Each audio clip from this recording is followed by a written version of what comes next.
Buenas tardes, chicos. Sé que por ahí algunos podrán conectarse. Voy a iniciar la clase de hoy, la que quede pendiente con la ingeniera Laura, los que están dando circuitos con ella. Voy a, pues, corresponder con el tema de energía en circuitos acoplados. Luego, transformador ideal y cerramos aquí. Déjenme confirmo un momento a ver si esos son los temas. Ya les digo, para que les puedan abarcar en las clases, en la sumativa que les corresponden, igual a los que ya hicieron sumativa. Es un tema correspondiente o antecesor a máquinas eléctricas. Entonces también es importante que los que ya tengan ya hayan terminado la sumativa, puedan, puedan tener ya conocimiento del tema antes que entren a máquinas. Ya les confirmo los temas. Concepto de circuito magnéticamente acoplado, ya lo dimos. Inductancia mutua también. Conexiones de transformadores X y delta, transformador ideal y autotransformador. Bueno, parece que, vamos a ver si está, bueno, sí. Coeficiente de acoplamiento. Bueno, ahí está. Y transformador ideal. Bueno, energía en circuitos acoplados. Aquí, coeficientes de acoplamiento. Ya comparto pantalla por aquí. Hola, Vanessa, ¿cómo estás, mija? ¿Cómo te digo? Bueno, se fue. Bueno, chicos. Bueno. Coeficiente de acoplamiento. Este coeficiente de acoplamiento consiste, para circuito magnéticamente acoplado, es la capacidad o el acoplamiento que tienen en sí las bobinas dentro del circuito magnéticamente acoplado. O sea, qué tan acopladas más no conectadas están las bobinas. Entonces, podemos observar aquí que existen dos tipos de acoplamiento. El primer acoplamiento holgado, que normalmente se encuentran en núcleos de aire de ferrita, en transformadores, y el acoplamiento holgado consiste en que el acoplamiento entre las bobinas o la separación de las bobinas es mucho más separada que el acoplamiento estrecho. ¿Qué lo hace o qué ventajas y desventajas genera el tipo de acoplamiento? Entre mayor sea el acoplamiento, o sea, entre más estrechas estén las bobinas, va a haber mayor flujo de campo magnético y existirán pues menores pérdidas. Entre mayor sea la separación, ¿verdad?, o menor sea el acoplamiento, van a haber entonces menor flujo, va a haber menor corriente inducida. Si hablamos de en circuitos con dos bobinas, ya después vamos a ver qué es transformador, pues existirá menor flujo magnético y mayores pérdidas de energía. Eso lo determina el coeficiente de acoplamiento. Se representa con la letra K y me dice que es la medida de acoplamiento magnético entre dos bobinas. Puede estar en un rango de 0 a 1, pero ese rango va a depender si es holgado o si es estrecho. Entonces, primer caso, si el coeficiente de acoplamiento es menor a 0.5, se dice que las bobinas están acopladas holgadamente. O sea, esto de acá. Si es de 0 a 0 hasta 0.5, 0.49 o 0.499, se dice que el acoplamiento es holgado. No es un acoplamiento, digámoslo así, mejor que el acoplamiento estrecho. Es un acoplamiento que va a interferir en que existan, va a generar que existan pérdidas un poco más elevadas que el acoplamiento estrecho. Y para coeficientes de acoplamiento mayores a 0.5 se dice que el acoplamiento es estrecho. Entonces, ¿eso cómo lo determinamos? Lo vamos a determinar de acuerdo a una fórmula. El coeficiente de acoplamiento no tiene unidades, pero se determina de acuerdo a la inductancia mutua. Si recuerdan las clases de aplicaciones, algunas que les di por ahí, inductancia mutua es igual a la raíz cuadrada de la multiplicación de las dos bobinas en valores en henrios. Ahí yo determino si hay un coeficiente de acoplamiento. Mirándolo bien en este ejercicio y teniendo en cuenta las marcas en la bobina, vamos a resolver este. Dice, considere el circuito de la figura, determine el coeficiente de acoplamiento y calcule la energía almacenada. Bueno, en aquí les mandan pues a calcular energía almacenada. No sé si miramos a ver si corresponde de pronto poder llegar a esta energía almacenada. Primero, el coeficiente de acoplamiento es sencillo. Antes de pasar y analizar si vamos a hallar la energía almacenada, teniendo en cuenta que para hallar la energía almacenada se deben hallar primero las corrientes de malla en cada uno de los devanados o de las bobinas que aquí, malla 1 y malla 2. Pero antes de eso vamos a mirar qué coeficiente de acoplamiento es y qué tipo de acoplamiento corresponde a este circuito. Teniendo en cuenta los coeficientes, la inductancia mutua, que es la que vemos acá arriba, expresada en henrios, y sobre la multiplicación de la raíz cuadrada de las dos bobinas. 5 por 4, 20, raíz cuadrada de 20.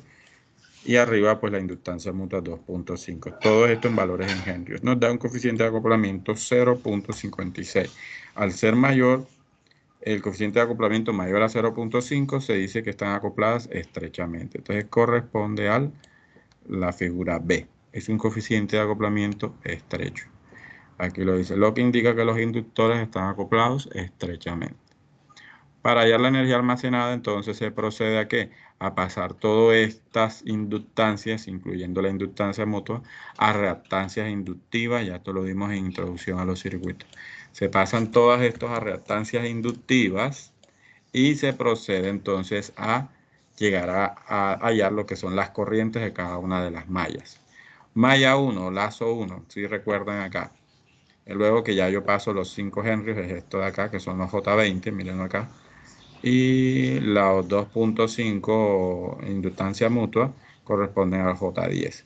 El 2.5 corresponde a J10 porque la inductancia mutua va a inferir en la ecuación de la malla. Entonces, por tal razón se debe tener en cuenta. Teniendo en cuenta que el valor de la fuente de voltaje es esta, 60 coseno de 4t, se arman las ecuaciones de malla. Entonces, ¿quiénes pertenecen a la malla? Recuerden introducción a los circuitos. 10 más 5 henrios, pero 5 henrios ¿qué es? J20. 10 más J20, estoy en qué malla, y 1. Más la compartida. Profesor, ¿y por qué la compartida no viene siendo la segunda bobina?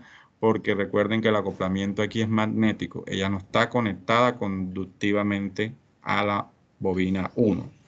Entonces ella no hace parte de, digamos así, del elemento de la segunda bobina, no está dentro de la malla 1.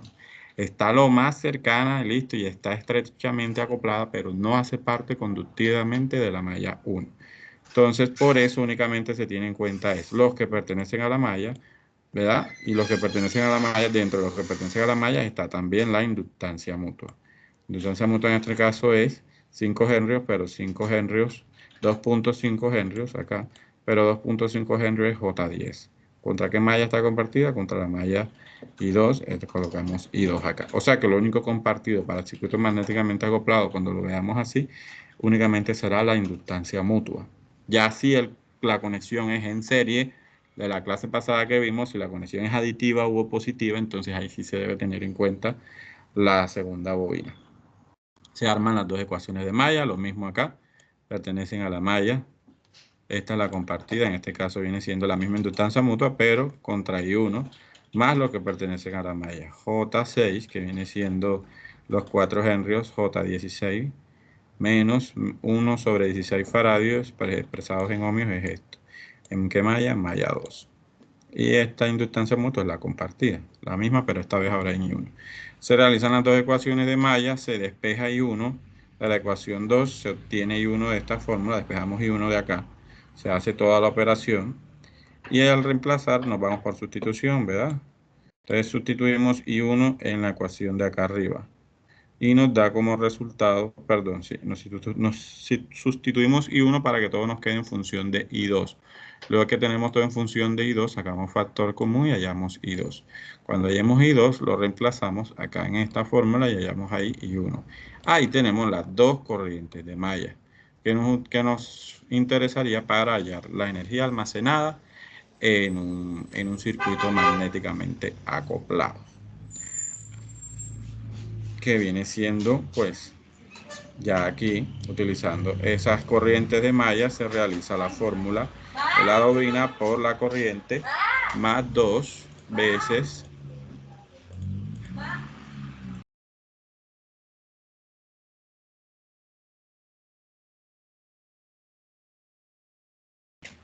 ya.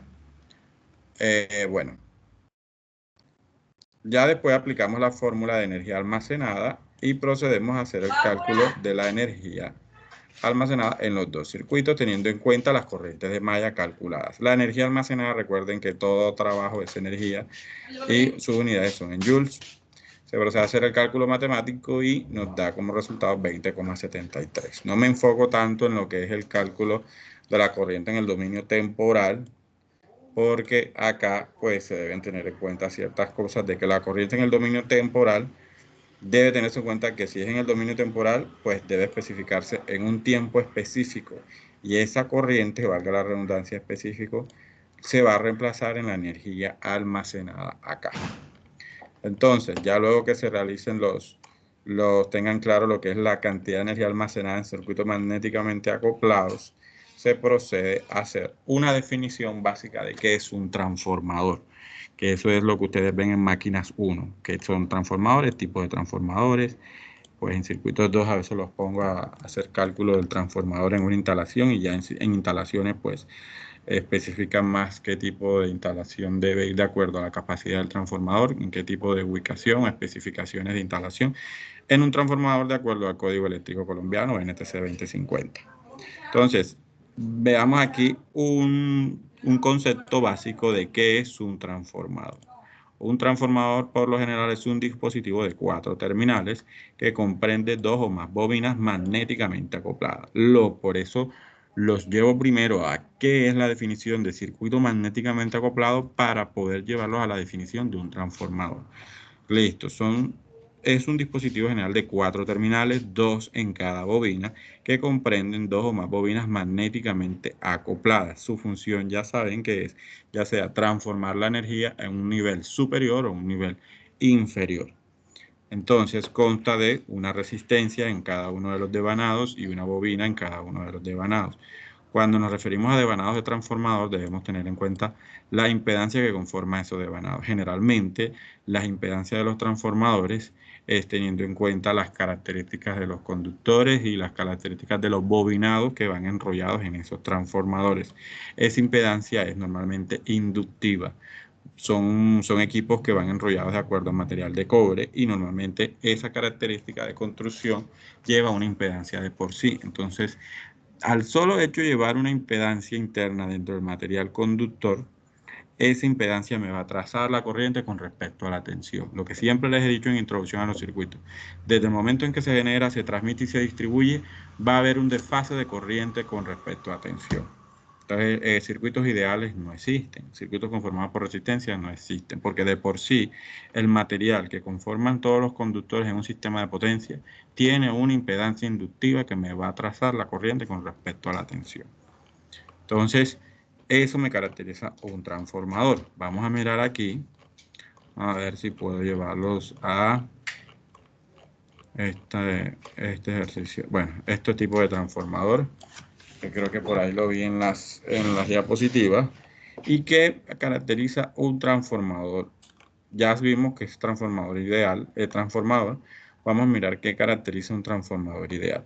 Un transformador ideal es aquel con un acoplamiento perfecto. Sé que no existe, pero eh, quizás cercano a uno, pero acoplamiento perfecto no lo hay. Todo transformador es un equipo que si trabaja bajo inducción magnética me va a generar pérdidas en el núcleo de hierro, que es una parte que conforma el transformador, eso lo van a ver más adelante en máquinas, y esa parte que conforma el transformador de por sí trabaja bajo inducción magnética y me va a generar pérdidas en el núcleo. Entonces, de por sí no existe un acoplamiento perfecto, quizás cercano a uno, pero no igual a uno.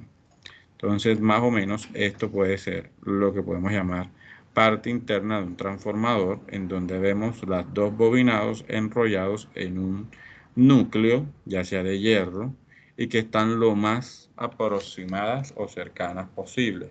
Entre más estén cercanas, entonces se define qué tipo de acoplamiento es. Esto puede ser el símbolo de circuito de un transformador ideal, que es lo mismo que vemos acá. Bobina primaria, bobina secundaria, en donde N1 es el número de vueltas que lleva la bobina en el lado primario y N2 es el número de vueltas que lleva la bobina en el lado secundario. Estas rayas que ustedes ven aquí especifican que es el núcleo del transformador, en donde van enrolladas la bobina. De acuerdo al tipo de núcleo, también se puede diferenciar o se caracterizan los transformadores. Hay núcleos de hierro, núcleos de ferrita, Hay diferentes pues, tipos de conexión en los devanados que también me especifican o caracterizan el tipo de transformador que se va a utilizar o que se está utilizando. Dentro de esos transformadores o dentro de un transformador debe tenerse en cuenta algo llamada relación de transformación. La relación de transformación consiste en lo siguiente. Valga la redundancia, es la relación que a mí me indica la tensión de salida en el secundario sobre la tensión de entrada o también el número de espiras enrolladas en el secundario sobre el número de espiras enrolladas en el primario. Si esa relación de transformación la relaciono con la corriente, sería la siguiente manera. Intensidad de corriente en el primario sobre intensidad de corriente en el secundario. Miren que a diferencia de las tensiones y las bobinas o el enrollamiento en las bobinas, estas vienen dadas por ejemplo, B2 sobre B1, N2 sobre N1, mientras que la corriente es la única que viene establecida sobre I1 sobre I2. ¿Qué quiere decir? Que el comportamiento de la corriente va a ser inversamente proporcional al número de espiras que se encuentren en cada uno de los devanados. Eso ténganlo claro porque sale en sumativa. Entonces, ténganlo claro con esas preguntas. Son preguntas muy textuales y de análisis. No es que le va a salir la fórmula, sino el texto como tal. La relación de transformación define que a mayores espiras en el secundario, ¿qué sucede? Dos puntos. A, menor corriente, mayor corriente, corriente igual o corriente igual a cero. Entonces, tengan en cuenta eso. Ahora les explico qué sucede con eso. Mírenlo acá. Aquí me indica que esto es inversamente proporcional. La relación de transformación es inversamente proporcional al número de espiras en el primario y número de espiras en el secundario frente a las corrientes presentadas en los dos devanados. Si el transformador es reductor, ya sabe cuya tensión secundaria es menor que la tensión primaria, sin transformador es elevador, cuya tensión secundaria es mayor a la tensión primaria. Entonces, déjenme ver si tengo aquí alguna formulita sobre lo que es magnéticamente acoplados. Ya les digo acá.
Bueno, chicos, espérense que creo que no lo veo por acá.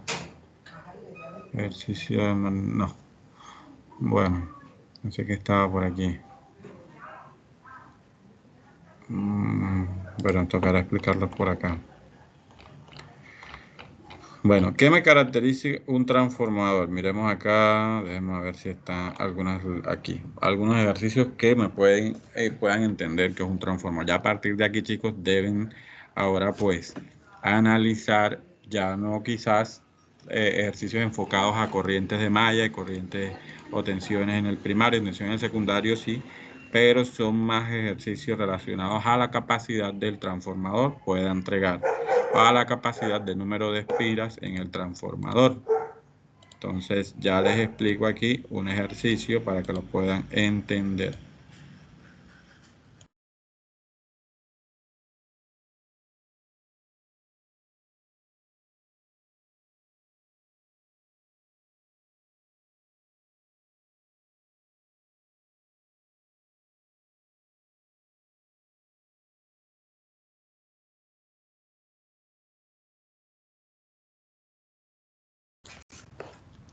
Bueno, vamos a ver acá. Bueno, explicaremos este ejercicio. Dice, un transformador ideal tiene una capacidad nominal de 2400 a 120 voltios. Al yo mirar aquí la capacidad nominal que me entrega ese transformador, estoy deduciendo que el transformador es de tipo reductor. Muestra en el secundario 2400 voltios, muestra en el primario 2400 voltios y muestra en el secundario 120 voltios. O sea que es reductor. Yo lo puedo deducir también por el número de espiras, que es lo que me interesa que de pronto aprendan ahora que llegue la prueba sumativa esta semana. O si ya la hicieron, lo tengan en cuenta ya cuando vayan para máquinas 1. Esperemos a ver si doy máquinas 1, a ver si ya este tema lo dominan los que vayan a pasar circuitos 1. Con una capacidad de 9.6 kVA, o sea, 9600 voltiamperios. El transformador tiene una capacidad de potencia aparente de 9.6 kVA y pues muestra una característica de 2400 a 120 voltios. Y tiene 50 vueltas en el lado primario. Quiere decir que esto es N1. Recuerden que el número de vueltas lo determino por la letra N, ya sea si es en el primario N1, si es en el secundario N2. Calcule razón de vueltas, que quiere decir relación de transformación, o número de vueltas, y ¿qué más? Número de vueltas en el primario, porque este es 50 vueltas en el secundario, y también las capacidades, perdón, o intensidades de corriente nominales en los devanados, tanto en el primario como en el secundario. Vamos a ver entonces. Este transformador es reductor, y aquí lo dice la solución, ya que en el lado primario presenta 2500 voltios y en el 2400 en el lado secundario 120. Al calcular la razón de vuelta es la misma relación de transformación. Creo que se me había olvidado decirles que se representa con la letra N minúscula y me indica, ya eso sí les dije, la relación entre tensión en el secundario sobre tensión en el primario o número de espiras o número de vueltas en el secundario sobre número de vueltas en el primario, y relacionado con la corriente me dice que es intensidad de corriente en el primario sobre intensidad de corriente en el secundario. Vamos en orden, vamos a calcular la razón de vuelta. La razón de vuelta la puedo calcular con cualquiera, ya sea no solamente con el número de vueltas, sino con las tensiones ya dadas. Si ya me dieron tensión en el primario y tensión en el secundario, yo simplemente voy a dividir. Ojo, la característica de un transformador es que primero se da la tensión en el primario la tensión en el secundario. Y la relación de transformación dice que divida tensión en el secundario sobre tensión en el primario. Entonces son 120 entre 2400, o sea, B2 sobre B1, aunque en el dato de placa me muestre B1 sobre B2. Esto simplemente es una especificación del tipo de transformador. No es una especificación de la tensión que me está entregando el transformador, más no es la fórmula de relación de transformación. No tiene nada que ver. Simplemente son datos de placa, los de acá arriba. Ya la relación de transformación sí me dice divida la tensión en el secundario sobre la tensión en el primario. Denme unos minuticos acá, chicos. Ya vengo. Sé que no están por ahí, pero ya vengo.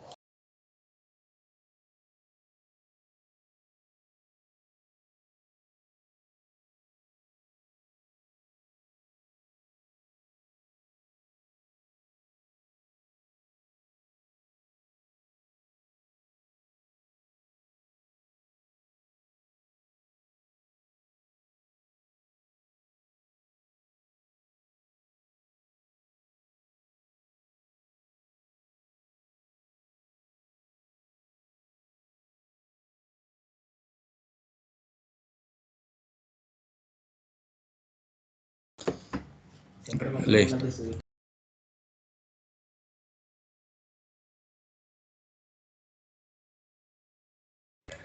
Bueno, chicos, ya haciendo el cálculo respectivo, la relación de transformación sería 120 entre 2400 igual a 0.05. Esta es la relación de transformación. Tiene una relación de transformación de 0.05. Ya, eso es todo. B, el número de vueltas en el lado primario. Tengo el número de vueltas en el lado secundario, que es 50.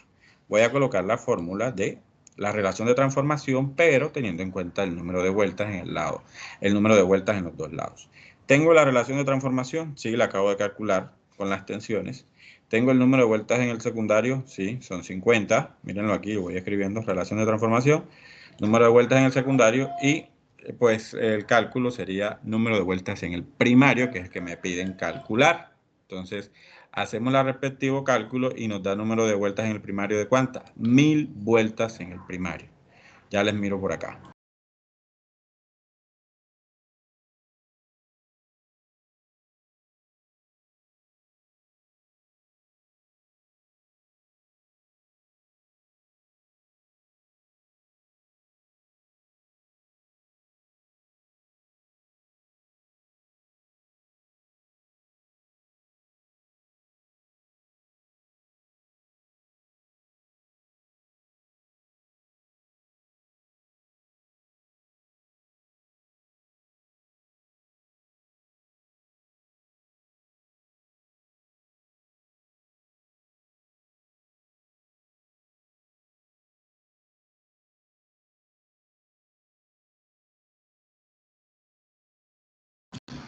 Entonces, el número de espiras en el primario sería despejar N1. Nos da 1000 vueltas en el primario y tenemos 50 vueltas en el secundario. Esto relaciónenlo siempre con la ley de Ohm. A medida que yo tenga más vueltas en cualquiera de los dos lados, a mayor vueltas, entonces va a haber menor corriente. Entonces, a mayor vueltas va a haber menor corriente, quiere decir que la corriente se comporta inversamente proporcional.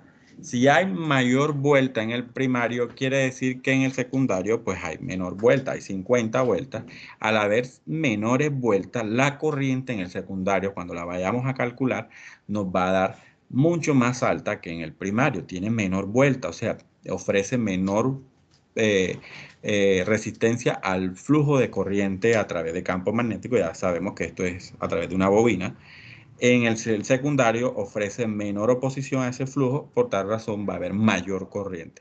Al haber mayor corriente, la tensión es inversamente proporcional en el secundario. Si hay mayor corriente, hay menor tensión. Al haber menor tensión, el transformador es reductor.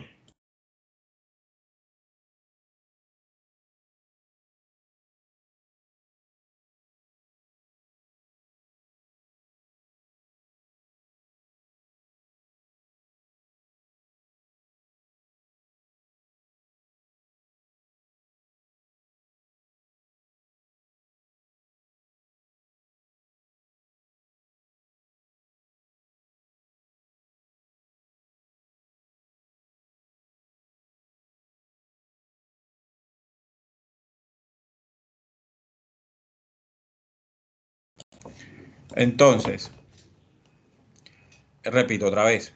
Si yo analizo el número de vueltas en el primario, 1000, número de vueltas en el secundario, 50. Al tener 50 en el secundario, quiere decir que la corriente que yo vaya a calcular es mayor en el secundario que en el primario. Si es mayor, entonces la tensión va a estar inversamente proporcional. Al ser la corriente mayor en el secundario, la tensión va a ser menor. Deduzco enseguida que el transformador es reductor, sin mirar las tensiones aquí, 2400 entre 120. Vamos a corroborar eso calculando las corrientes. ¿Por dónde? Por esta formulita que ya ustedes saben de dónde viene. Esta fórmula ya la dieron en circuitos 1, primer corte, lo que es análisis de potencia, en circuitos de corriente alterna. ¿Sí? Ok. Bueno, escribimos potencia aparente es igual a tensión en el primario por tensión en el secundario. B por I, estoy hallando es potencia aparente, e igual a la misma tensión en el secundario, una tensión en el secundario por la corriente en el secundario. Es igual, como es un transformador ideal, es igual a 9.6 kVA, que es lo que vemos acá. O sea que esos 9.6 kVA es el valor de la potencia aparente. Voy a calcular la corriente en el primario, utilizando ¿qué fórmula? La primera, la de acá. Despejo, ya tengo la tensión en el primario, tengo la potencia aparente del transformador, me falta calcular la corriente en el primario. Despejo 9600 sobre B1. ¿B1 cuánto es? 2400 voltios. Entonces 9600 entre 2400 voltios me da una corriente de 4 amperios. Al tener una corriente de 4 amperios, ¿verdad? Al tener una corriente de 4 amperios, miren acá, si tengo una corriente de 4 amperios, tengo el número de vueltas en el secundario que es 50. El número de vueltas en el primario, que es 1000, el número de vueltas en el secundario en el primario son 20 veces el número de vueltas en el secundario. Entonces, Si es 20 veces, miren que en el primario es 1000, en el secundario son 50. En el primario son 20 veces el número de vueltas que en el secundario. La corriente entonces va a ser también 20 veces el número, 20 veces la corriente en el primario. Miremos acá, aplicando simplemente también la misma fórmula. 9600 entre B2, esta vectora B2 no son 2400, ¿son cuánto? 120. 9600 entre 120 me da 80 amperios. 24 amperios por 20, perdón, 4 amperios por 20 me da 80 amperios. Se dice que la corriente en el secundario es 20 veces más grande que la corriente en el primario. Sencillamente porque hay mayor número de vueltas en el primario. Por tal razón la corriente aquí es un poco más pequeña. Mientras que en el secundario hay 50 vueltas nada más y la corriente es 80 amperios. 20 veces la corriente en el primario, el mismo comportamiento que tiene el número de espiras acá. El número de espiras en el secundario, en el primario es 20 veces más grande el número de espiras que en el primario, el número de espiras que en el secundario. Procedemos a calcular aquí de esta misma manera utilizando la relación de transformación. ¿Ya? Sabiendo que esta relación de transformación, y acá, y este I2 queda abajo. Recuerden que la relación es I1 sobre I2, despejo I2. Teniendo ya I1, relaciono 4 amperios sobre la relación de transformación. La relación de transformación siempre va a ser una sola, independientemente si usted utilice las tensiones, el número de espiras o las corrientes. Entonces, corroborando este mismo valor de 80 amperios, lo calculo a través de la relación de transformación y también me da 80 amperios. El cálculo aquí de transformadores no es complicado, es la cuestión de que ustedes miren eso.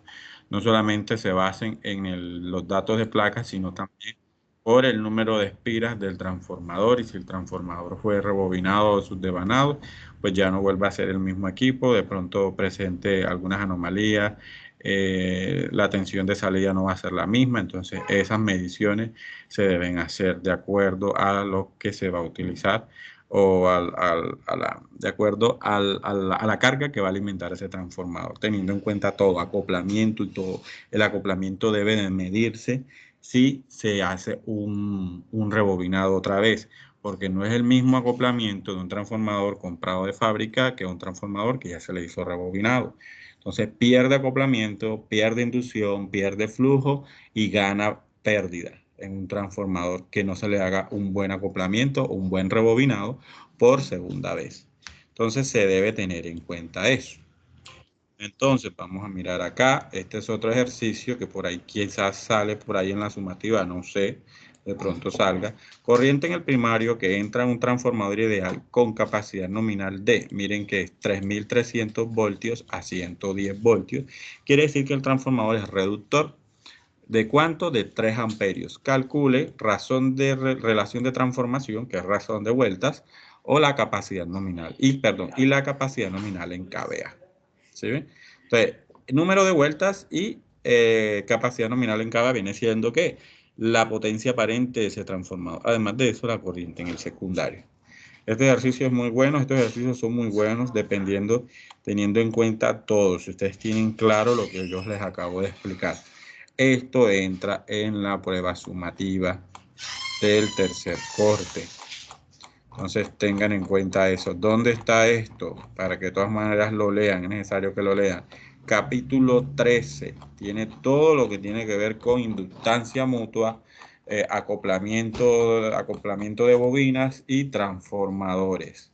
Entonces tengan en cuenta eso de aquí. ¿Por qué? Porque ya esto es el inicio de lo que es máquinas 1. Si usted estos conceptos no los tiene claros, complicado que pueda entender máquinas 1. Entonces, tómense el trabajo de leerlo. Si ya hizo la sumativa, no importa, lea el capítulo 13 de Sádico. Y espero de pronto, si yo doy máquina, no verlo. Profesor, que me toca otra vez coger Sádico a leer circuito magnéticamente acoplado, porque no entiendo nada de lo que usted está diciendo de transformadores. Entonces pónganse pilas a leer esto porque ya ustedes acá, cuando ya vayan a dar instalaciones, subestaciones, ya los profesores deducen que usted ya tiene claro los conceptos básicos que hace magnéticamente un transformador, cómo funciona, bajo qué principios y qué es lo que sucede en cada uno de los devanados. Dependiendo de las marcas, dependiendo de la corriente primaria, en el secundaria, la relación de transformación, todo eso ellos suponen. suponen que cuando usted ya va en los últimos semestres debe tener esto claro. Y por ahí los veo a veces prestando libros de introducción a los de fundamentos de circuito de sádico y me dejan a los estudiantes míos sin libros porque están apurados, pues los profesores los mandan otra vez a leer esto y no tienen ni idea de lo que se les está hablando. Entonces, que no los vaya a coger sorprendido la carrera final, el semestre final de carrera por allá. Entonces, voy a pasarle igual este link a la profe Laura para que lo tengan en cuenta. Entonces, aquí terminamos. Capítulo 13 del libro Sádico, página 555, chicos. Entonces, cualquier cosa me preguntan a mí y espero pues que les vaya bien en esa sumativa. Entonces, nos vemos por ahí. Igual la grabación queda aquí. Nos vemos entonces.